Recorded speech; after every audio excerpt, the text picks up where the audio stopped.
All right, good afternoon, Aaron Witt. How you doing? Thanks for agreeing to sit down for this interview. As I was telling you, I participated in a entrepreneurial planning class this semester, and through the process of that, we've been asked to interview an entrepreneur. And as I've experienced a little bit of this in your process of building out Build Wit over the past 2.5 years. I've thought about you a lot during this process. So just getting into it, if you don't mind, let me just ask you if you want to give a quick summary of what BuildWit does and how you got into it.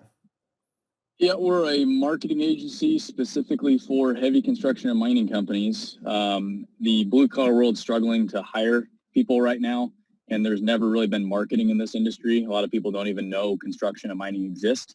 So we travel, we work in about 25 states with companies that basically move dirt and explain why it's a great career, why people should work in it, help with business development, just help these companies become better overall.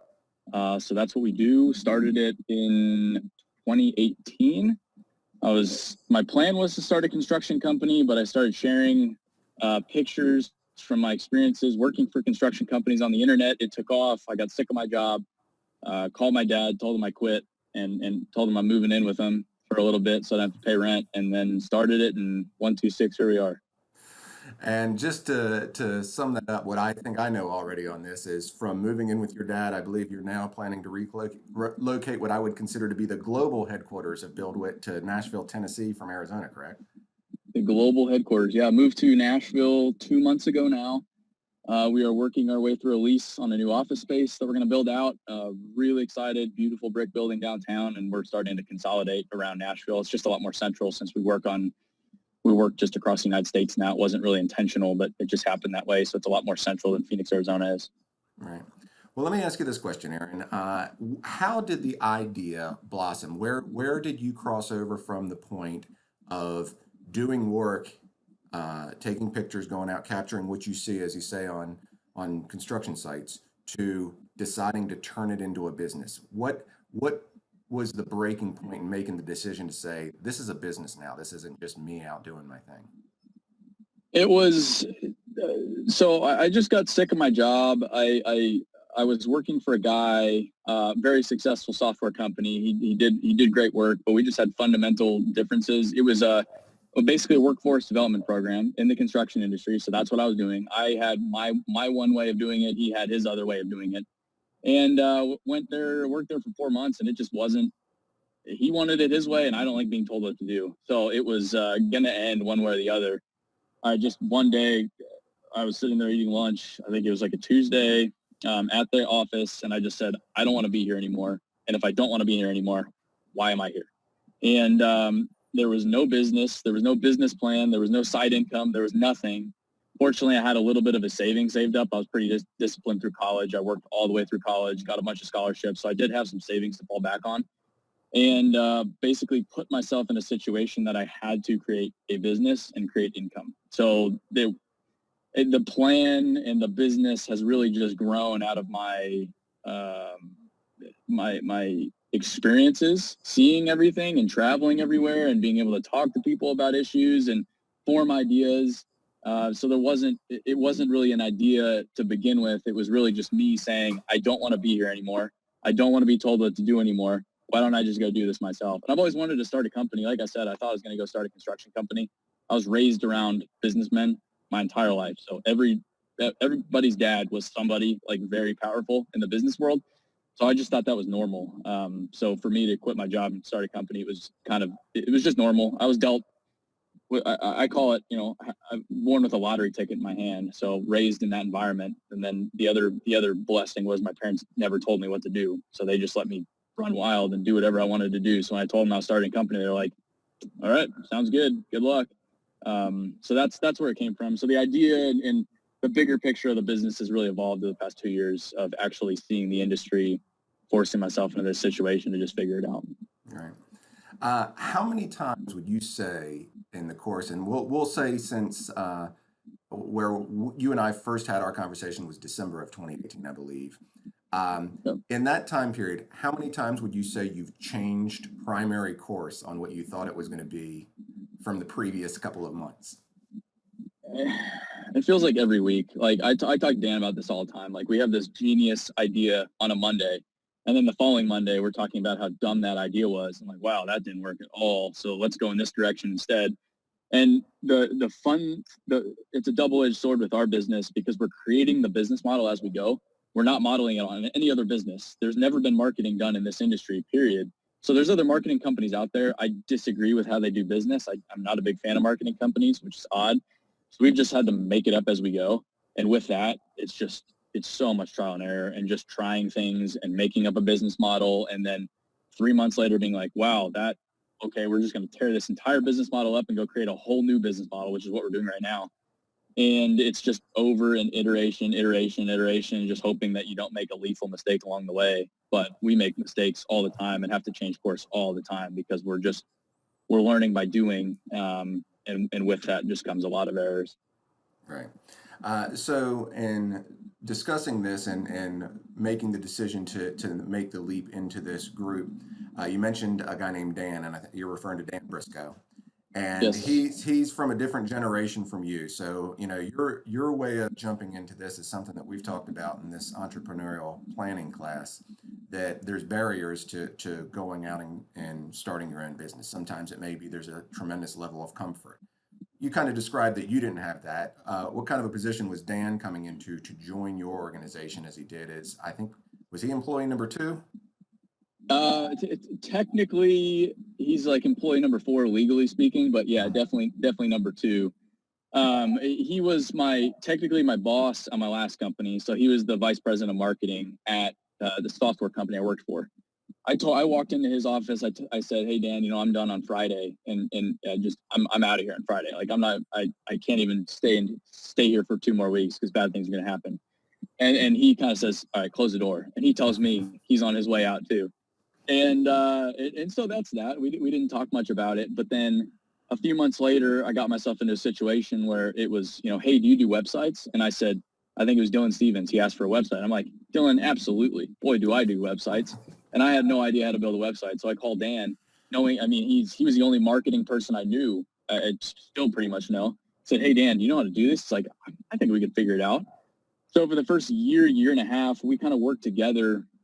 He had other consulting jobs because there was no way I could afford him whatsoever. And it just got to the point where he was like, hey, if I'm going to do this, I need to do it. And well, we got to the point where it was like, all right, Dan, I'm never going to be able to afford you. And you are in a different point of your life. I can risk everything. And if this all explodes and I'm fine. Whereas you have 5 kids and grandkids and you're in a different part of your life. So I get it. Let's just go our separate ways. We go our separate ways. BuildWitt just keeps growing. He comes back. And then he says, all right, I need this income. If I want to do this full time, we need to get on full time, but I need this amount of money. And I said, I have no idea how we are going to make that happen, but we're going to make it happen. And a lot of people said it was super irresponsible for me to pay him what we pay him. We pay him many times over what I make, but my thinking is it doesn't matter how much I pay someone if they're bringing in multiple times that in value for the company. Who cares what I pay him? I don't need to go look at comparisons or anything like that. If he's making us millions, like I have no problem paying him what we pay him. And he's now today, like I'm 25. I can't walk into rooms and be a peer with a lot of the people we do business with. Early on, I got lucky because I got to connect with some younger people in the construction industry. Now we're dealing with multi-billion-dollar companies that most everyone has gray hair in the room. He's that peer that these people can see eye to eye with, and he can have conversations I could never even dream having with these people. So we've inked the largest deals to date for our company because of him. There's no way it would have happened with just me at the helm. So it's really important to have him and someone that's totally different generation within our business because this industry is very prideful and they like to speak with people that are similar to themselves. And I'm not like that. So he's been a huge part of our business. So for the entrepreneurial training part of this, one of the early decisions that we've learned is necessary for any entrepreneurial venture is determining the equity structure. And Yes. you just started to dip into that a little bit and talking about the cost and some of the balance that we've been asked to consider is, do you pay someone the salary that they're worth at the moment, or do you trade off some of that pay for equity options, for the people coming in. What's your take on that? What position have you taken? It sounds like you were leaning in one direction there, talking about the salary that you're Yeah, paying your key person. no, so we've probably been offered investment 20 times over. Dan asked for equity probably 5 times over. My dad's asked for equity, and it's just been no every time. I people they don't I don't think people necessarily want equity. They just see that as their like golden ticket. If the business they want the security and safety provided by equity. You know, if I put everything I have into this business, I at least want to see some sort of reward from it. But if you can, I think people just want equity because they think it gets them stuff. But my argument is you really don't want equity. Let me handle let me take on the risk. Let me take on all the problems and let me put you in a position where you can just do what you are good at. We can get you the money and you have the ability to make your own decisions. I'm not controlling everything. You have the freedom to use your time if you give people the control over their lives, I think they're just fine. So we've never had an equity conversation again for that reason, because we pay people very well and we give them the ability to make their own decisions, control their own time. I'm no one's boss or anything like that. So we haven't had much of an issue as far as equity goes. The big sticking point for equity is I have this vision. I want to take this company to be way bigger than we are right now. And I think taking on equity partners can potentially jeopardize that vision. Is I don't want people meddling in the vision, in the plan, in what's made us who we are now. I mean, I was just reading a story about Henry Ford the other day. He took on an equity partner. They started meddling in his business. It failed. He took on another equity partner. They started meddling in his business. It failed. And so, like, he was a genius. He knew what he was doing, but they starting to meddle in the process. And no, don't do this. I know what I'm doing. The third time around, he made it wildly successful because he had no one meddling in his process. So I've considered taking on equity just because we've run out of money multiple times. And so when you're in that situation, you consider all options. But we're in a fortunate position where we have really strong relationships with everyone we do business with. And so a lot of our customers, they pay us up front. And so that's how we've cash flowed our growth. So we're doing a few million this year with no equity partners, no banking relationship, no outside money whatsoever, just cash flow. And if I've been able to get past that 7-figure barrier, which is what everyone says is the really hard part, without equity partners, I think I can go get to, where we want to go to $1 billion without equity partners as well, which is, it's a long shot. So we'll see. But right now, I haven't found the need for an equity partner. So the academic choice that we've learned about this semester, when we get into that, is the decision you have to make when deciding whether to give up equity or whether to withhold it is you're choosing between having control and having money. And you don't seem to be resigned to give that up. But what it does sound like to me is I've heard you speak a lot more about controlling your vision and a lot less about the money you're bringing in, including even the salary that you pay yourself. So would you say that's the primary decision or the primary influence on the decision you made about equity is the ability to control? 100%. Yeah, it makes our business so much easier when it's just one person being able to. We don't have to run anything up a flagpole. I don't have to go talk to my partners about any decision making, and so I can empower everyone at our company to make their own decisions too. Because again, we don't have to run anything by anybody. We have total freedom to act in our best interest and in our partner's best interest.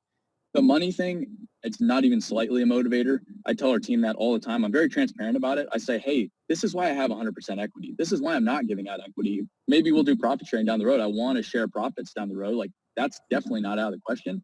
But this is why I've been so careful about maintaining equity. And this is largely why you have so much freedom to do what you do. A lot of companies aren't like this because there's a lot of other cooks in the kitchen. Here, it's not like that. So don't think this freedom's everywhere. It's because we've structured the business this way. So the freedom thing, it's just a big sticking point for me. The money, I tell people, do I want a ton of money one day? Absolutely. I tell people, like, I fly commercial every week. I cannot wait till I can just get on my own plane and go wherever I want to go, wherever I need to go. That'll be a great day, but it's not a motivator. I know it'll happen one day. I don't know when it'll happen. But money doesn't motivate me whatsoever. We needed to control the business, but it's really just maintaining control over my vision for the company. And I've read enough stories about company's going sideways because people start to mess with what made the company successful in the first place. And I don't want any part of that. All right, so let's talk about the next side of that. So that's, taking care of the money side. What about the service side? And what that really comes down to for you is the employees that you're bringing in and growing your organization. So as you're Yep. recruiting new employees and you're thinking about how you're setting up your situation, as I said, you were at first conversation, one employee when we first started talking. By the time we ever did any business together, you were three employees, and now BuildWitt Yep. stands at, this is less than 24 months later, less than 2 years later, BuildWitt stands at how many employees? I think we're at 19 full-time and about 15 part-time. We're about to hire 2 more full-time. How do you control that growth of professionalism, or how do you plan that growth with professional employees who have to go out and speak for what I would say is a very quickly earned reputation for high quality product for your clients?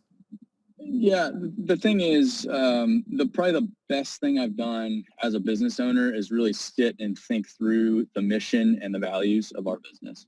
So we have a higher purpose, make the dirt world a better place. Everything we do is aligned to that mission. If we're doing something that's not aligned, we stop doing it. And that's how we evaluate a lot of deals too. Is this deal just to make money, or is it actually making the dirt world a better place in the process? If it's not accomplishing the mission, regardless of the money, we don't do it. And we turned down a lot of deals because of that single fact alone. The second piece of that is empowering your people to make decisions and understand the operating system of the business and understanding the values of which I essentially live by. I mean, the guy that started it.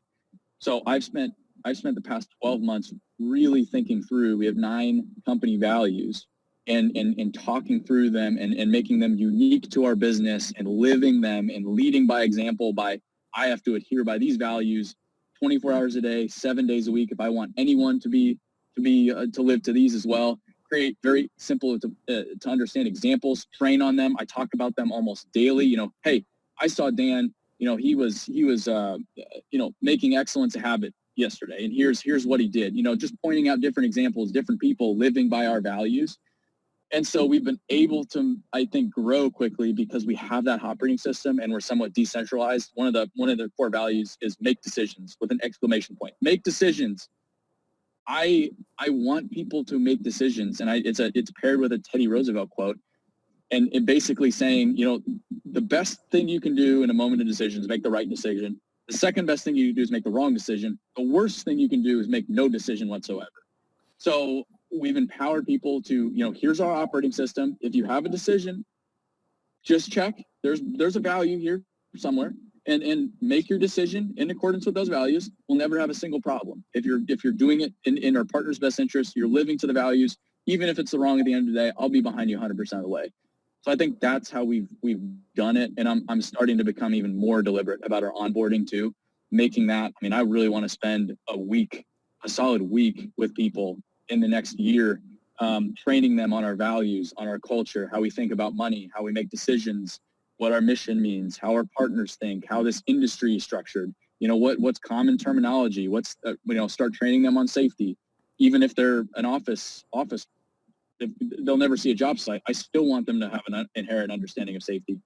So it's a lot of training as well, being deliberate about our training, even as small as we are. So what would you say through this process, 2 years in, well on your way, you've got a structure, you've got the team in that's supporting what you're doing. What's the thing that surprised you the most, or that was most challenging about being an entrepreneur? What is the thing that at this point you would say, this is the thing I wasn't ready for, but now I know and in control? Yeah, I'm 25. I'm an old soul. Starting a company has just put me into a different world. And it's crushed a lot of relationships I have. I've been through 3 girlfriends with this damn business. And just that, they tell you starting a business, it comes at a cost. It comes at a cost. And I'm like, oh, absolutely. Yeah. I can do that. And then you get stalked in the face by one of these like very real world costs. And it's just, it hurts. It's tough. And then it's just hard to relate to a lot of people my age now, because I'm in this different world. It's not any worse, any better. It's just different. And so they're off creating their careers at, these big companies or doing this and that, and, hanging out on the weekends. And I'm traveling and I'm working 7 days a week, and it's just a whole different lifestyle, and it's really mentally taxing. So I'd say the mental aspect is something I could have never imagined. It's tough. And then for us, going back to no equity partners, is the cash flow problem. I have run out of money multiple times. It sucked.